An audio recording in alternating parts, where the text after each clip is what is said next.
आज विधानसभा रे राजस्व विभाग जो प्रश्नोत्तर कार्यक्रम थिला से प्रश्नोत्तर भितर गुड़िए प्रश्न मान्यवर विधायक मानकर बड़ा गाँ को राजस्व गाँव में रूपांतरित करिवार परिसंख्यान मगाही एवं तार सांगरे सांगरे ब्लॉक विभाजन बाबदरे मध्य सरकारंकर आभिमुख्य बाबदरे मध्य गुड़िए प्रश्न आसीथिला से प्रश्नर जो लिखित उत्तर से बाबदरे मु आपण मानकु टिके स्पष्टीकरण देवाई चाहे जे आज उत्तर रे प्रकृत रे राजस्व गाँ गठन करने जो 5566 आवेदन आसीथिला ये 5566 आवेदन होउची आज पर्यंत राजस्व विभाग रे आसीथिबा प्रस्ताव सब एवं से भितरु 1888 ग्राम राजस्व गाँव में रूपांतरित होता एवं 2501 प्रस्ताव खारज होता मु स्पष्ट कर देवाई चाहे ये आवेदन रो संख्या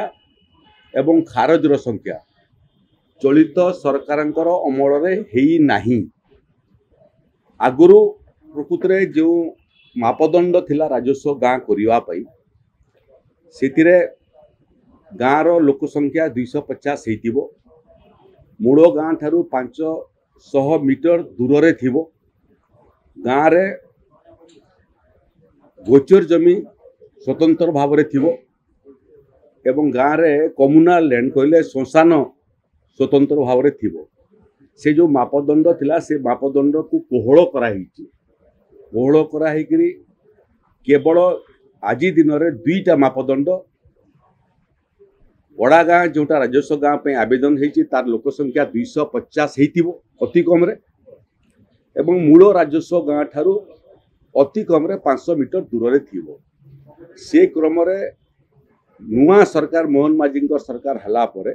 गोटे मध्य प्राप्त होइतिबा आवेदन खारज ही नहीं अपर पक्ष रे आपन को मु स्पष्ट करिया पई चाहे जे 1991 मसीह रु 2024 मसीहा पर्यंत ओडिशा रे मात्र 1000 गाँ राजस्व गाँ भाव में मान्यता पाइथिला किंतु से मान्यता पाइबा गाँ 1000 गाँ भितरु मात्र 30टा गाँ रो नक्शा परिवर्तन होइतिला 700 गाँ रो नक्शा परिवर्तन मध्य होई नथिला तेणु विगत 30 वर्ष भितर जेतिकी राजस्व गाँ रो मान्यता पाइथिला ता ठारू अधिक संख्यर गाँ मान्यता देवा पई ओडिशा सरकार तार विचार करुचंती परीक्षा निरीक्षा करुचंती अद्यावधि नुआ सरकार रे 300 रु अधिक बड़ा गाँ राजस्व गाँ रो मान्यता पाई सारिलाणी एक द्वितीय अतीत सरकार समय 4टा मापदंड पाई जो राजस्व गाँ रो प्रस्ताव सब खारज होइतिला नुआ मापदंड रे ताकू पुणी थरे परीक्षा निरीक्षा करी प्रस्ताव पठिया पई ओडिशार समस्त जिलापाल मानकू निर्देश दिया ही सेटा मध्य पुनर्परीक्षा करी जोटा योग्य विवेचित हबो ताकू मध्य आमे राजस्व गाँव में रूपांतरित करिवु राजस्व गाँ दाबी एक लोकप्रिय दाबी लोक मानकर एवं जो माने मापदंड रे उत्तीर्ण हेबे समस्त गाँ को ओडिशा सरकार राजस्व गाँव में रूपांतरित करिवि एक द्वितीय विषय हला जे ब्लॉक विभाजन पाई पंचायत विभाजन पाई सब डिविजन विभाजन पाई मध्य गुड़िए प्रस्ताव राज्य सरकार हस्तगत एठी मु आपण मान को उल्लेख करिया पई चाहे जे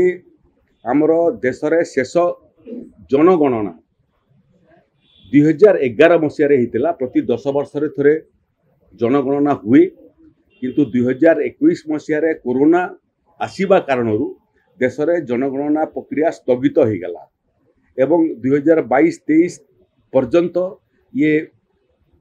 कोरोनार प्रभाव रहिबा फल जनगणना हो पारला एबे 15 वर्ष पर भारत सरकार जनगणना करने जाउछंती संभवतः जनवरी 1 तारिख रु आरंभ हेबो जनगणना हला परे प्रकृत में विगत 15 वर्ष भितर विभिन्न पंचायत लोक संख्या बढ़ी, विभिन्न ब्लॉक लोक संख्या बढ़ी, विभिन्न तहसिल लोक संख्या बढ़ी। तेणु जो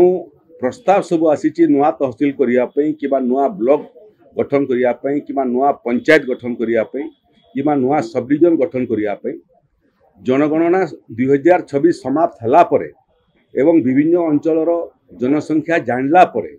तापई नुआ पंचायत कि नुआ ब्लॉक नुआ तहसिल नुआ सब डिविजन बाबद रे सरकार विचार करिवे एवं तार मापदंड मध्य प्रस्तुत करिवे। तेणु जनगणना पाई बाउंड्री डिमार्केशन जोटा कहती बाउंड्री चेंज प्रोसीडिंग कहती राजस्व विभाग रे सेटा डिसेम्बर मास शेष बेलू राजस्व गाँव प्रक्रियाटा मध्य अटकी जीवो, जहाँ जनगणना रिपोर्ट संपूर्ण आसला परे पुणी ताकू आमे आउथरे टेकअप करिबु। एबे जेते प्रस्ताव अछि जिलापाल मानकु निर्देश दिया राजस्व गाँव प्रस्ताव तुरंत बोर्ड ऑफ रेवेन्यू को पठे दियंतु। जेते गाँ 250 लोक संख्या हितबो एवं जेते पड़ा गाँ मूल राजस्व गाँव 500 मीटर दूर थो समस्त गाँ को आमे राजस्व गाँव में रूपांतरित करिबु। अन्य प्रसंग सब जनगणना कार्य समाप्त होला परे राज्य सरकार विचार करिबो।